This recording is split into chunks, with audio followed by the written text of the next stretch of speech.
My father told me when I was a child that true love doesn't exist. You don't fall head over heels in love with another person like they do in the movies. All that happens is that you meet someone you get along with and you think you could probably cope with for the next however many years, and then you get comfortable and you settle. That's what I did when I met Bill. I settled. He made me laugh, and he was British. I'm a sucker for an accent. Nothing could ever be cleaned enough when I was a kid. I had to tidy everything and make sure things were always neat, or it was like something bad would happen to the people I love. I was always OCD, but it wasn't diagnosed until I was in my 20s. It was Bill's idea to move to England. His mother got sick, and he wanted to take care of her. My job brought us to Scotland, and just as I had done before, I settled. Her OCD wasn't bad when I first met her. I knew she liked things to be done a certain way, and her flat smelled of bleach, but I chose to look past it. She had a good sense of humour and incredible legs. Staying in America was never an option for me, and she was happy to move to England. I don't think my OCD has too much of an impact on my family. It's not as bad as it used to be, and I've got it under control now. She tells herself she's got it under control, but her definition of control is a lot more extreme than the rest of us. I travel a lot for work, and Verity wanted me at home more after Grace was born. But I loved my job and the travelling, so I made it work. He doesn't listen to me. I was left to pretty much raise Grace by myself because he was always away. It was a selfish decision. It was as if his job were more important than his family. She and Grace don't get on very well. Grace hasn't inherited her mother's desperate need to clean, and Verity struggles to deal with the chaos of her. Mum, it's fine.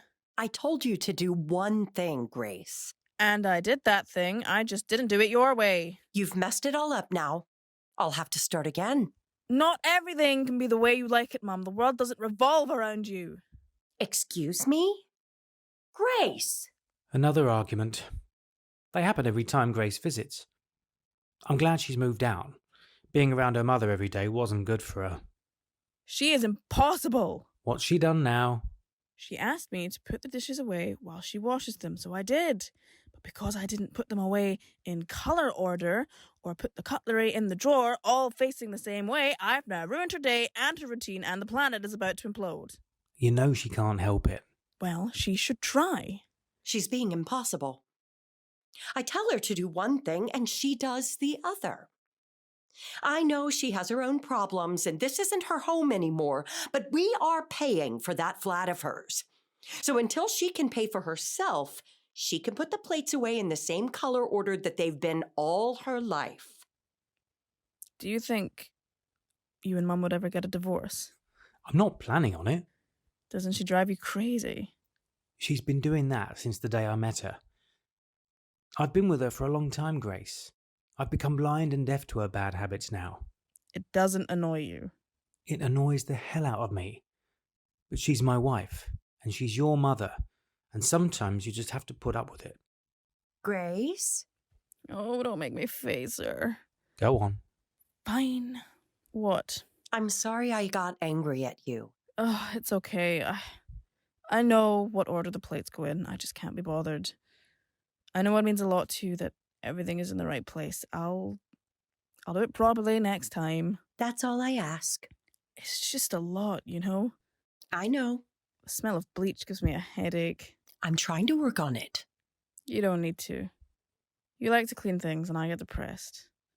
We're both mental. It's good to see you talking. Maybe I didn't settle. Maybe love doesn't hit you, but grows slowly over time. So slowly you don't even notice it's happening, and then they'll do something, say something, and you'll think, wow, so this is love.